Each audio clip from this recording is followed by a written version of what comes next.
Welcome to Fix My Fees podcast, where we may save you 20 to 45% on your merchant fees, but it's so boring. We bring on people like Heath Hill to talk about interesting aspects of business and entrepreneurship through that. And so I am your host, Tavious Washington, and today we have a guest with us by the name of Heath.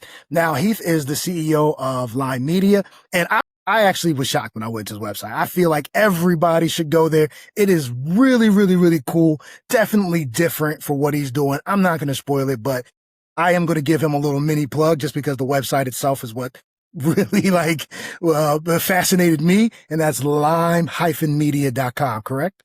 Yes, sir. Awesome. Cool. So thanks for, being on this podcast, Heath. How about we just start with the normal stuff? Tell people about who you are. What is it that you do? Yeah, absolutely. I just turned 50. I live in Rockwall, Texas. I'm married, met my wife in 6th grade. We have 2 kids, one at Baylor University and one in New York. At Lime Media, we say we bring imagination to life by customizing vehicles and other cool stuff to create marketing experiences nationwide. We'll kind of get into that. What makes us unique is we have over 250 assets that an agency or a brand could call us and leverage for their promotion or their campaign. And we can do it really, really fast, faster than anybody in the industry or the country. It's just how we built the model. So an asset is a bus, an RV, a food truck, a glass truck, an army truck. And we've built projects like the Wienermobile, the driving almond, and things like that. So, man, we're in the sexy part of marketing and advertising. And with influencers, it's just exploded as we kind of build out physical platforms for them to curate digital content. Yeah, I saw so many different fascinating things. I mean, from candy stuff with Skittles. I saw Love is Blind trucks from Netflix. My fiance's a fan. So, you know what I mean? I used to be. I don't really watch it as much anymore. It got boring. But how did you even come up with that, right? In this world of marketing and media, it's usually we've gone so online that everything's online. You got to just get in front of them, stop them from scrolling. Yet yours seems like a more immersive in-person experience. How did you decide, or how did you even come up with the idea or even decide to go in that direction? Yeah. Great question. We started 20 years ago before there even was a .com, and they were just mobile billboard trucks that drove around specific areas with high traffic. And what happened was we were going broke. I couldn't make the model work. We had been doing it 3 years. I had just sold the business and I had run through all that capital. We were down to our last $3,000 to our name, and our burn rate was about 10 grand a week. So I had a real problem. I was out by my pool crying out to God, literally, not figuratively. And back then I didn't know what to call it. Now I call it a vision. But basically I saw a picture of our truck, but it looked like a Happy Meal box for McDonald's. Didn't know what that meant. Didn't know anybody at McDonald's. Went to bed. My wife that morning woke up and said she had a dream. She thinks it's from God. We were not overly spiritual people. We did not talk like that at any level. And she said she saw our trucks and they had big Happy Meal boxes on the back. And what 2 broke people do when they're in a financial crisis is they begin to hug and cry and try to process what in the world. If the creator of the universe is trying to share something, what is it? And we couldn't figure it out. So I go to a park and really just soul searching. And all I could come up with was we needed to shut the business down and just kind of wait for an open door. So that morning I went in and there was the open door, an agency called Maroc, who was the largest ad agency in the country for McDonald's at the time. And I had never heard of them. I had never pitched them or met them, had called blindly, just a cold call, wanting a meeting. So fast forward, we became soon thereafter the largest sampling company. And our first project, through a weird series of events, was with Dallas Morning News. That's what came out of that first meeting that Wednesday.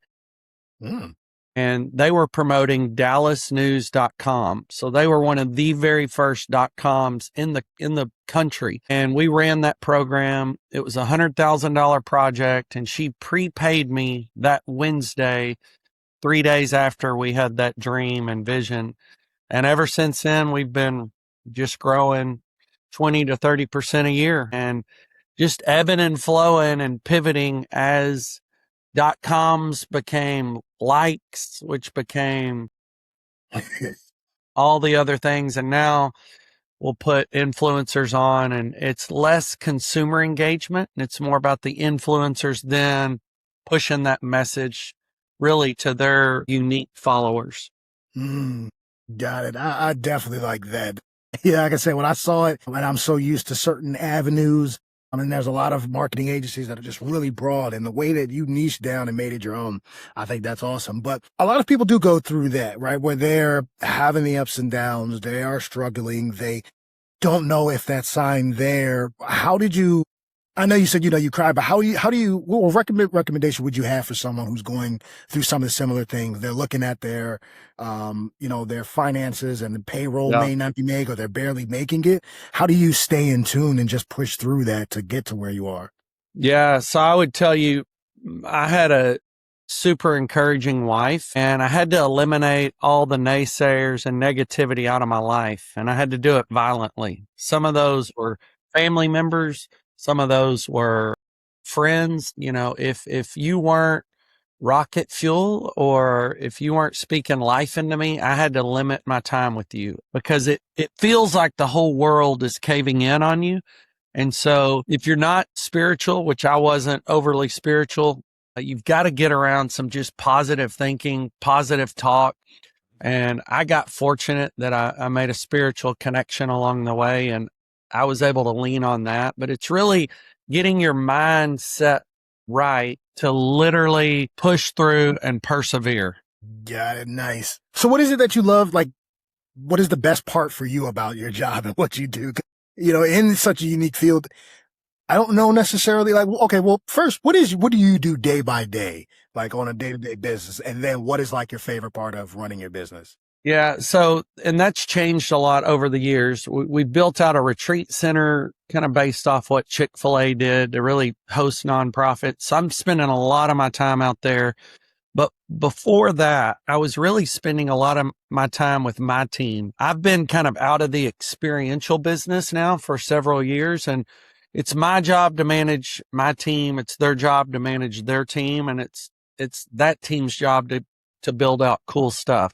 So I would say if I went back 3 or 4 years, I was really in the creative ideation phase and just solving clients' problems. So they would come with kind of a big idea, or have you ever, or could we, or, these kind of hand pencil sketches, or maybe just a budget and a brand. And we would come up with a fun idea. And that was one of the funnest times. But now I'm really in the people management business. So building up our leaders, getting them to build up their teams. And I would say that's really my day to day. We don't really have cash flow issues. If you do, that's a whole different problem. We get half the money up front and then half when we're done, and we have good margins. So we don't struggle with cash flow. If you do struggle with cash flow, which would be most businesses, I would recommend getting a banking relationship, which I have an amazing one at a bank called Home Bank, Texas, out of Rockwall. They served me extremely well, and I'd get a credit line so you could get through the ebbs and flows. Credit line is different than a credit card. Right. One will cripple you and take you down. One will bridge you as you try to get from point A to point B to point C. So if you're not familiar with that, go find a local bank and begin to, get a relationship with them. And that would be my advice. Then I would tell you, I was reading a book a week. I had to get different and new information into my mind. So Headway is a great way to do that. It's a summary of books, takes 15 minutes. At this point, you can throw a book in notes too. And yeah. And you can even chat GPT a book at this point, but it's really about mindset, I would say is the key. And then I did some unique things. I joined a Vistage group, which is a peer group. of CEOs that meet once a week. I eventually got our company into EOS, which has been the most life-changing thing I've done for our organization. And then the third thing I did was I started investing in a group called Kingdom at Work. It's out of Lubbock, Texas with Beaton Bow Homes. And it's been phenomenal. It's allowed us to go from 30 employees, 20 million in revenue to over 100. And we'll do, 55 or 60 million in revenue now. And it's given me the vocabulary and the techniques to really grow people. Because really we're a people business that's in the service industry. Yeah, and I feel like people, I kind of misunderstand that part of it because there's a lot. I mean, there's always the back and forth of should I niche down and pick a avenue, or should I be broader and cater to more people? I mean, I had never even found anyone who's taken the approach of you. So why do you think that's so hard for someone to, I guess, move into a niche like, well, not necessarily like yours, but finding their own lane and finding their own road? Why do you feel like most people just gravitate towards I want to get as many people as possible in many different avenues? Yeah. I think obviously it's easier to get a customer base if you're a fix HVACs, right? Mhm. The downside is there's 1,000 people that can do it, and it's a pricing game. It's what we would call a commodity. What I wanted to do is find out, the industry, my industry, everybody did it the exact same way, and it just didn't make sense to me. So we pioneered a totally different way. All my competitors want year-long projects, multi-million-dollar deals. I was fine with 1, 2, and 3 day deals for $100,000 or $200,000. My Mhm. margin is infinitely higher. I just have to do more volume. So it's a much harder model to get going.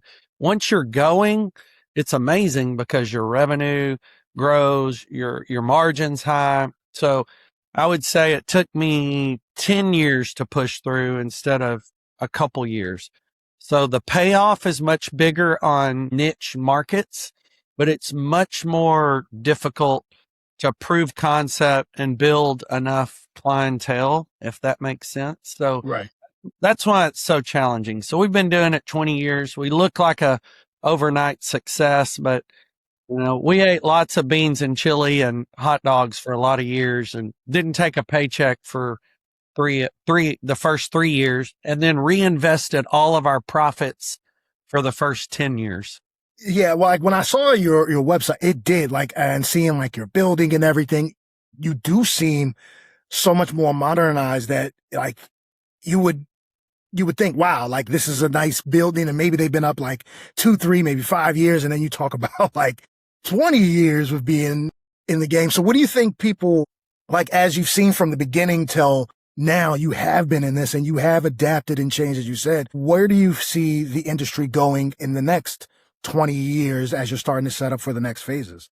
Yeah, that's a great question. So it's definitely going to be influencer based. So it will be less and less about consumer engagement and more about, think of like these little pop-up scenic sets or pop-up experiences. We'll have consumers, but these influencers that have, 10,000 followers, 1 million followers, it really doesn't matter. It's about figuring out the niches that they're serving. And then people make buys just instantly based on that. So it won't be a branding project. It will literally be curating content for purchase. We do a lot of telecom. So AT&T has us running a bunch of fiber projects, and I'm the only kind of marketing that can go into a neighborhood and say, fiber's here, get it now. There's direct mail. There's some things that can go zip code specific, but you're amongst 10 other pieces of mail. And then in that mail, you're amongst 10 other pieces. We are so in your face, especially with our LED trucks. We have the largest fleet in the country of those, and all they are digital trucks that really hyper localize their messaging. So it's not a big branding thing across the US. It's more like, hey, we want to brand this product, or we need a lift in this product, or we need awareness in this DMA or this market. But yeah, the future's the future is going to be with influencers. I think there's going to be a place with AI where we're not even going to have to build out trucks. It's all going to be digital within the space. So I've got this idea of a completely white space, but in your phone or in what you see, it looks like a shoe store for Nike. Then there's an influencer and you're able to pull a Nike, and then on your phone, you could custom create it and have it shipped to you in a week or two. I mean, it's going to be nuts where we go with AI and what's possible, but I don't foresee us ever getting away from experiences and face-to-face interaction. I just think that brands will be more focused on who's the influencers on board and how are they curating the message to their niches. Right. It's like a constant move in how do you leverage what's going on with what you can use, because we are getting so focused to being online on our phone, digitalized, that we do start to crave for that in person. So in-person experiences, those live ones, can dramatically change us because we're so used to, being outside, and now it seems like we're getting closer and closer to being inside more and more often with digital. So being able to do something in person is awesome, but then also being able to replicate that online while people are adapting, being able to move back and forth, that does make sense. And how are you leveraging AI already inside of your business, or is that something you're going to start implementing? No, we've been with AI now for several years. It's insane what we're able to do with AI. And I would tell you, it's not really eating away any positions, but it's just letting us do a lot more with what we have. So here's a handful of ways we use AI. We've got several bots built. So if I'm going after a brand, I can basically tell AI what I want it to do. And because it knows everybody in my world, it knows everything about us. We're all connected to the same platform. And then I've got all these little bots. It will give us a strategy on how to do it and who we need to go after and why we need to go after them. We're using data and tech now that will identify our buyers for the brands and where they're at and heat map it and begin to do impressions and data and tell us who to go to, when to go to. They're using it in the creative department. So if we're going to go through the creative department, it's only after we've already used AI and got the client pretty bought in, and now it's all paid work. Billing is using AI, finance, they're all over AI. It has, even in our project meetings, we will record it, hit a button, it'll send summarized notes back to the client. It's just incredible. It is completely engulfed my entire world.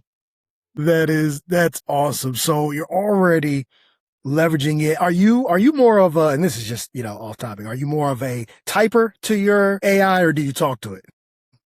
So for me, I'm like the least techie person at the organization. So this has not been an easy process for me. So they got me Whisper Flow on my phone, which has been mind blowing. If you're not familiar with it, check it out. I do not do grammar well. Punctuation is even worse. I'm talking run-on sentences and fragments. So Whisper Flow and have made me seem a lot more intelligent than I really am. But yeah, I love talking into it. It's been amazing. I've got to attempt to clean up my Southern drawl because it doesn't always catch all of my words properly. But yeah, it's been awesome. That's how it is for me. I've definitely, and I just got Whisper. I've heard people talking about it, right? People talking online. Hey, it's made me faster, especially with AI. Yeah. And then, I downloaded and I was like, I gotta pay for this. I was like, I don't know, I'm doing it. Then it's over time, the more I used AI, the more I just type. And like you said, I would type stuff and I'm just typing fast just to get through it. Misspellings, punctuations messed up. And so I was like, all right, I'll do the free trial. And I got hooked. I just love talking to it, let it do its thing. And it picks up on my ums and ahs and takes them out and stuff like that. I think it's awesome. So it's unbelievable. And I'm a fast typer. Like I was in the generation where you had to type, and because we were growing so fast, I had to do it really, really fast. But that doesn't mean the receiver could always understand it. So Whisper Flow and AI, cleaning it up. I'll speak it and then I'll say, clean it up. and make it shorter. I can't stand getting 3 pages of AI, like, just kills me. And a lot of people in our organization, send that. So I'll even drop that into AI and say, shorten this, give me the main points, And so I think that's probably a big thing to realize as we lean into AI. You still got to know who you're sending it to.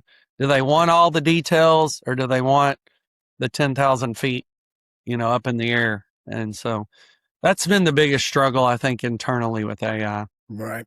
So, and, for you being in this so long, I mean, and the things that you've done, you've had to go through, like there was a time before where a lot of people don't know there was a time before where there's no internet at all, right? Yeah. So we go from no internet to AI. Like you said, being able to move and adapt through all those. The most recent with AI, you said you're the least tech savvy and you started to struggle with in the beginning.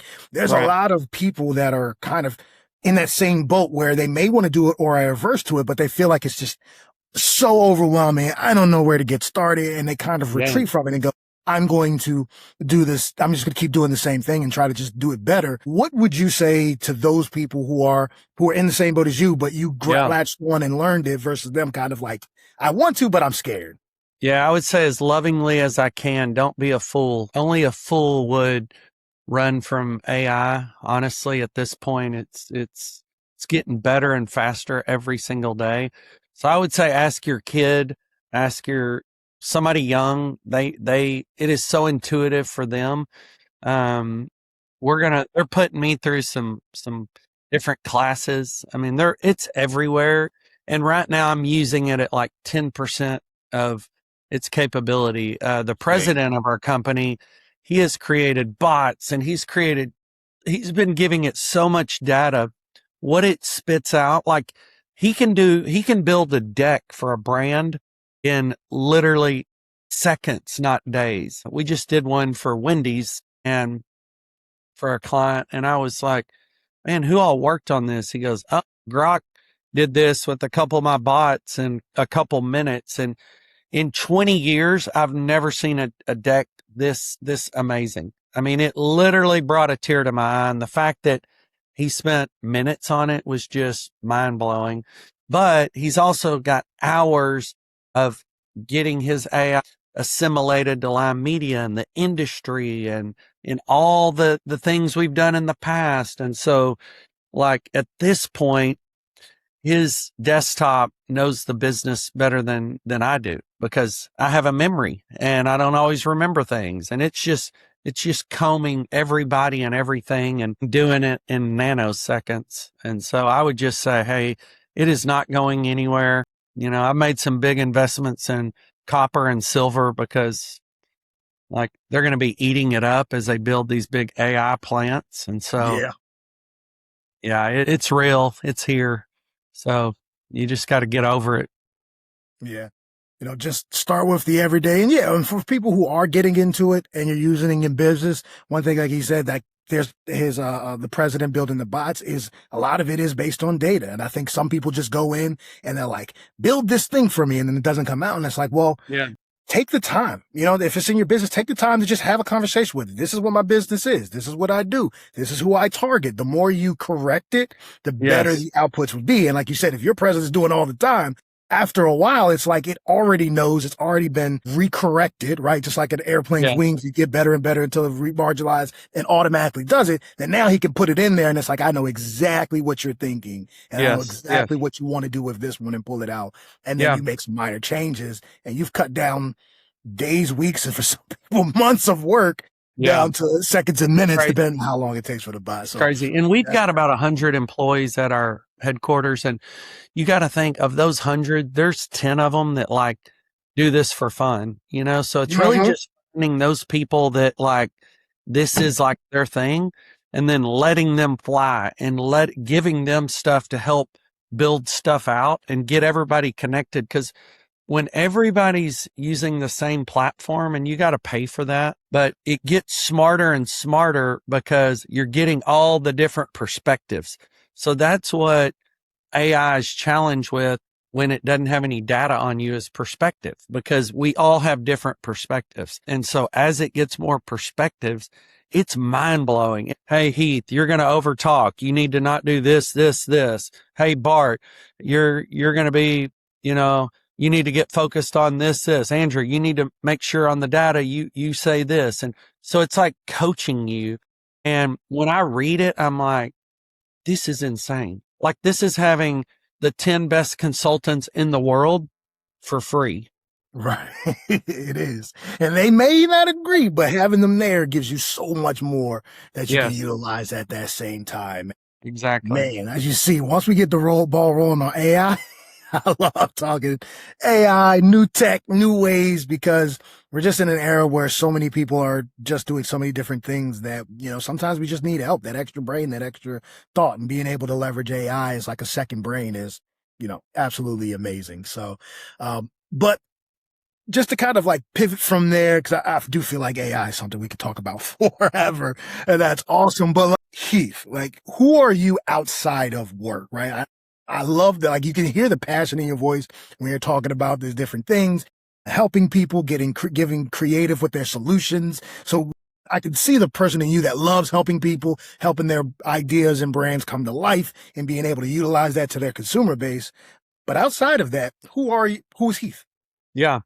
Man, I would say I'm a kingdom leader, and that is a very weird word for what I would call really try to live my life with my hands open. And I really believe that God has revealed himself so that I can kind of spend the back half of my life helping people get to their destiny that was really like pre-written before they were ever born. And for you, that might be not only running a successful business, but being an intentional dad or having an incredible marriage or finding passion outside of, work. And maybe it's with some inner city kids and showing them, that, hey, there is a plan for their life, or, hanging out with orphans and loving on them because nobody else is coming for them, or whatever it might be. We've done water wells, we've done orphanages, we've sent kids to camp, we've done so many fun stuff. And I couldn't pick and say, this is my favorite thing, because they're all worthwhile. So for me in this phase of my life, I'm working to figure out how to do it at scale. How can I have the most impact?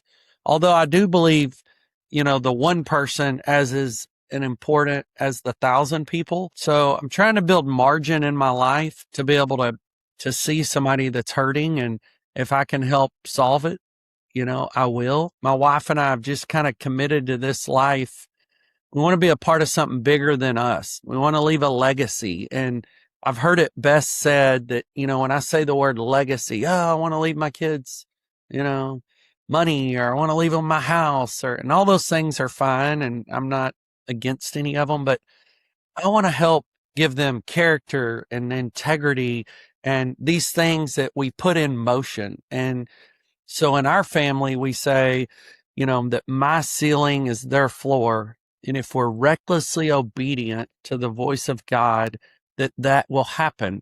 And so it's really trying to build that next generation to do greater things than us. And yeah, everybody wants to make money and everybody wants to have a successful business. Those are the obvious things. But, if you do it at the expense of your friendships or at the expense of your marriage, it isn't worth it. You get there on top and you make your $1,000,000 and you're like, now what? Or, man, this wasn't as fun or didn't have as much purpose. And I just believe God created all of us. I'm not a big church guy, doctrine guy, religious guy, so don't hear that. But he just created us to get the most fulfillment when we're serving somebody else and when we're helping them reach their goals and their desires. And I've learned that when I do that, somehow, some way, God takes care of mine just automatically on the backside. I love that. And you can hear the almost like fierceness in when you're talking about your business, and the passion and the drive and the ambition, and then the calmness and the warmth and the loving when you're talking about your at home. Like there is you do separate it really, really good. Like we go hard, we think logically, and the other is like, I'm taking care of, I'm caring, I'm loving, I'm outpouring. And I love that. And how do you keep that balance? We see that's so many people. That's that word kingdom. So it's all about, I'm type A. I have a video I think I sent you where, man, I was a Yeah. tornado. I will mow over you to go, you know, make the cause happen. And as I've gotten older, I've had to learn like, kingdom is not about that kingdom mindset. And that's this idea of like, you know, bringing kind of heaven down to earth best we can, which means loving people, sometimes in spite of people. Sometimes you've got to let somebody go because it's the best thing for them and the Mm. organization. Yep. But you can do it respectfully. You can do it with dignity. You can do it kind. So for me, I'm always trying to operate in, my unique ability, but not at the expense of other people. Don't always get it right, make a lot of mistakes, but I'm just constantly every day trying to reset like, hey, am I loving my people well? Am I helping them get to their goals? And that's professionally, personally, spiritually, emotionally. So we have this phrase around our office, people over profits. And all that is that's not that we're not trying to make money or the most money we can make, but we don't want to do it at the expense of our client or our people or the company's integrity or character or, our company's brand. And so we have this thing where we really try to right wrongs every Mm. chance we get. And we think the profits will take care of themselves if we do that. I like that. I definitely like that. That is because it does give more of a like, when you do read the Bible and they talk about like giving back, and doing unto others as you do unto them, the more that you can pour out, the more you get in return. But in yours, it's like not only just outpouring in business, it's personal, it's to your kids so that your kids, when they grow up, can outpour into others. And it becomes this domino effect of the people they, touch, end up, helping others and then continuously moving on that. So we're currently in the first quarter of the year. Where do you plan on in like business and personal life? What goals do you have for the rest of the year?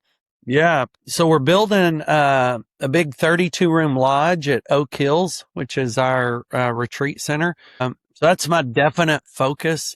My other focus is we've got, I think, 81 digital trucks. We're working to get to over 100 this year, all out and about. And I want to get to 200 the next year. It's the easiest thing in my business to scale, and we're overlaying the data and tech with it. So those two things are my laser focus personally. And I really view like the retreat and the business, they're all kind of one to me. They're all Yeah. together. So the business funds the retreat. So they're very, bank accounts are separated, but they're definitely mingled in my mind. But I also invest in heavily in my kids and in my team.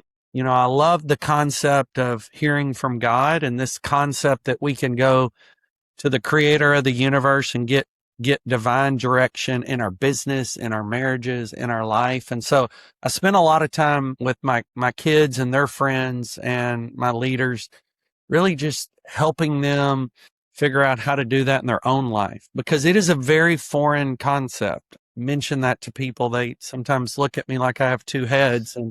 and I get it. And because what I'm talking about isn't a church thing or a religion thing, it's Right. there. Most people in the world don't struggle with there being a creator of the universe, and I've just learned that once you kind of get intimate with this son Jesus, like this thing called the Holy Spirit, he left really gives us guidance. I mean, he said it would, but most of us don't use it. And what I've learned is like he's the ultimate creator. He is a businessman of all businessmen, and to operate best with him, you have to be a servant leader. A lot of people don't want to do that. And that's just saying, hey, Tavious, I'm not going to ask you to do something I hadn't already done, or I'm not going to ask you to do something that I wouldn't do myself.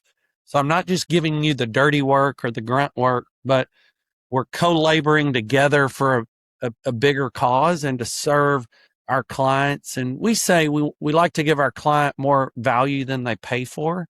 And that's a Mm. fine line because we also have to hold margin. So a lot of people feel like those things are in conflict. So it's my job to try to show them, what is perceived value. My client cares more about perceived value than actual value because we're in the, oh, sorry. My dog scared me to death. Somebody's at our front door, apparently.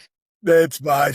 Lunch is about to bite me. But yeah, so that I would say, this concept of giving more value than you pay for is a pretty cool concept, but hard to do.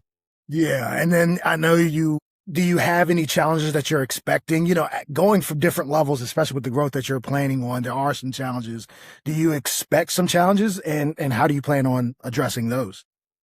Yeah. So there's always people challenges, no doubt Yeah. about it, when you're growing and when you're hiring.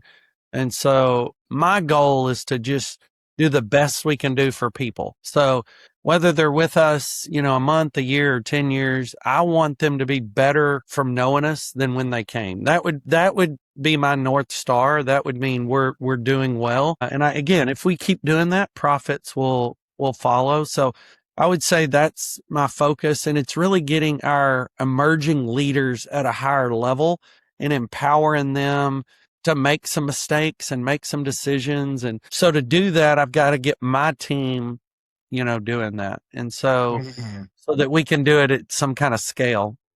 Nice. Nice. That's awesome, man. I appreciate you coming on here, spending some time with me. You dropped a lot of good knowledge and practical things that people can jump into, from various things from their own business, personal life to even AI. I think that's very, very instrumental and very informative. But people may want to, leverage. And once they go to your website, once they see, oh, this is what he means when he talks about these live immersive, people may want to get in touch with you. So for people who may want to work with you in your media, or people who just want to kind of, know more about you, how can they get in touch with you? Yeah, you can find me on LinkedIn. My email's there, heath@lime-media.com. You're welcome to check our website out, lime-media.com. It's pretty fun. Like Tavious was saying, it's got some cool stuff. If you're interested in nonprofits or have a nonprofit or want to look at a place to go host your leadership team, we've got an amazing retreat center. It's got a golf course on it. It's got sculptures on it. It's got pickleball and tennis courts. It's got a little mini farm zoo on it with little Highland cows and all kinds of cool stuff. So got 30 different activities you can do out there. We'd love to host you out there and check it out. And I would just challenge each of you to find your why or your purpose. If it's just to make your first $1 million, it's going to be pretty empty. I've been there, done that. But if you can find a why, it really makes the work just that much more enjoyable. So that would be my challenge to you. And there's lots of ways to find that. Lots of books, lots of things you can do. You can put it in chat and get all kinds of things. But that's what I would encourage you. Somebody told me that about halfway through my career, and I wish I would have started with that end in mind. And I just believe that God all has us here for a why. And if you can find that, man, you can live a very, very fulfilled life.